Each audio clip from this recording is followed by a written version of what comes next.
और हुकुम सिंह जी, कैसे आना हुआ? इधर आने का रास्ता तो नहीं भूल गए कहीं आप? कुछ खास काम? तुम्हें एक बहुत बढ़िया खबर सुनाने आए हैं, या फिर यूं समझ लो कि भूले भटकों को रास्ता दिखाने आए हैं। मैं कुछ समझा नहीं। ऐसा है सुलेमान भाई कि गांव के बहुत से नौजवानों का कल्याण हो रहा है, तो मैंने सोचा कि अगर सुलेमान भाई इसमें अकेले रह जाएंगे तो ये उनके साथ बहुत नाइंसाफी होगी, इसलिए चला आया। हुकुम सिंह जी, आप मुद्दे की बात कीजिए, जरा खुल के बताइए कि आप कहना क्या चाह रहे हैं। ऐसा है सुलेमान भाई कि अगर खुशहाली चाहते हो तो तुम्हें भी जमाने के साथ चलना होगा, वरना जमाना आगे बढ़ जाएगा और तुम पीछे रह जाओगे। आप फिर वही गोलमोल बातें कर रहे हैं। मैं आपसे सीधा सवाल पूछ रहा हूं, आप उसका सीधा जवाब क्यों नहीं दे रहे? भाई, अपने जमीन का सौदा तुम कितने रुपयों में करोगे, ये बात तुम सेठ जी से साफ साफ कर लेना। जरा भी हिचकना मत, हम गरीब लोग हैं। अब भाई हमें कोई ठग ना ले, इसका ख्याल तो रखना ही पड़ता है ना। क्यों शिवराम, ठीक कहा ना मैंने? एकदम ठीक हुकुम सिंह जी, 16 आने सच। वरना शहर के चालाक लोग हम गरीब किसान भाइयों और बहनों को ठग लेते हैं। किसमें हिम्मत है कि जो मुझे ठग ले? वो बात तो ठीक है, लेकिन गांव के सीधे साधे किसान बहन भाई, जो सिर्फ बीज बोना, हल चलाना और फसल काटना जानते हैं, ये इन शहरी बाबू का मुकाबला कैसे करें? हाँ? क्या पता वो कब कौन सी चाल चल जाए, इसलिए थोड़ा सावधान रहना पड़ता है। आपका वो सेठ जगदीश राज, वो भी तो शहर का आदमी है, उस पे भरोसा है आपको? जो हम किसान बहन भाइयों को जमीन बेचने के लिए बोल रहे हैं। अब मैं भी एक बात आपसे खुलकर पूछता हूं, ये जमीन का सौदा करने के लिए आपको सेठ ने कितना कमीशन दिया है? ये कैसी बातें कर रहे हो सुलेमान भाई? मैं तो किसान भाइयों बहनों के भले के लिए कह रहा हूं। अब कहने भी दीजिए, जमीन हमारी मां है और मां का आप सौदा कर रहे हैं और कहते हैं कि आप किसान भाइयों का भला कर रहे हैं।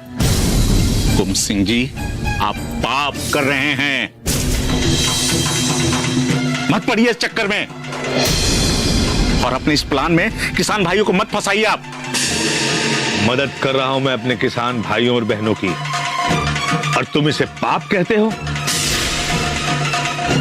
फंसाना कहते हो? ये मत भूलो कि तुम किससे बातें कर रहे हो, जरा सोच समझ के बोलो। हुकुम सिंह जी, आप किसकी मदद कर रहे हैं ये क्या मैं नहीं जानता? मैं ये भी जानता हूं ये जाल आप क्यों बिछा रहे हैं।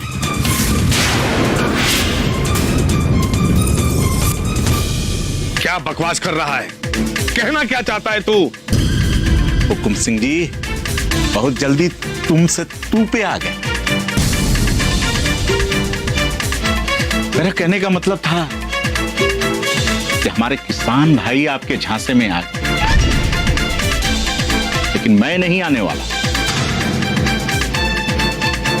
अपनी जुबान पे लगाम दे, मैं तुझे झांसा दे रहा हूं?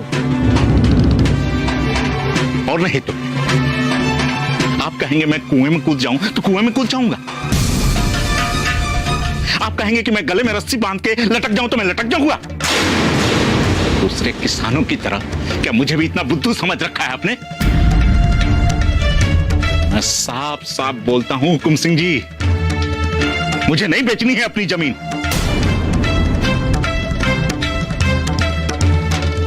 नहीं, मैं और किसानों की तरह बुद्धू नहीं हूं। बस सिराज सुन, तू इनके जमीन बेचने के चक्कर में मत पड़। एक बार जमीन हाथ से गई तो फिर क्या करेगा तू? हाँ, शहर में जाके चौकीदारी करेगा या गाड़ी चलाएगा? शिवराम, तू इसकी बातें मत सुन, इसका माथा ठिकाने पर नहीं है। एक बार फिर सोच लो सुलेमान, हमसे और सेठ जी से बैर मोल लेकर तुम बहुत बड़ी भूल कर रहे हो। सीधे तरीके से मान जाओ, वरना तुम जैसे किसान भाइयों की जो समस्याएं हैं वो एक दिन तुम्हारी जान लेकर छोड़ेगी। और सबसे बड़ी समस्या है पानी की। जब फसल को पानी नहीं मिलेगा तब हंसता क्यों है? पगला गया है क्या? हुकुम सिंह जी, अपने सेठ को बोलिए, बहुत देर कर दी आने में उन्होंने। खेत के लिए जो पानी की समस्या है बहुत जल्दी हल होने वाली, और उसके बाद हर समस्या का तोड़ भी मिल जाए। हाँ, थोड़ा समय जरूर लगेगा, लेकिन कोई बात नहीं। जहां इतने साल निकल गए, चंद दिन और सही। ये क्या बोल रहा है तू?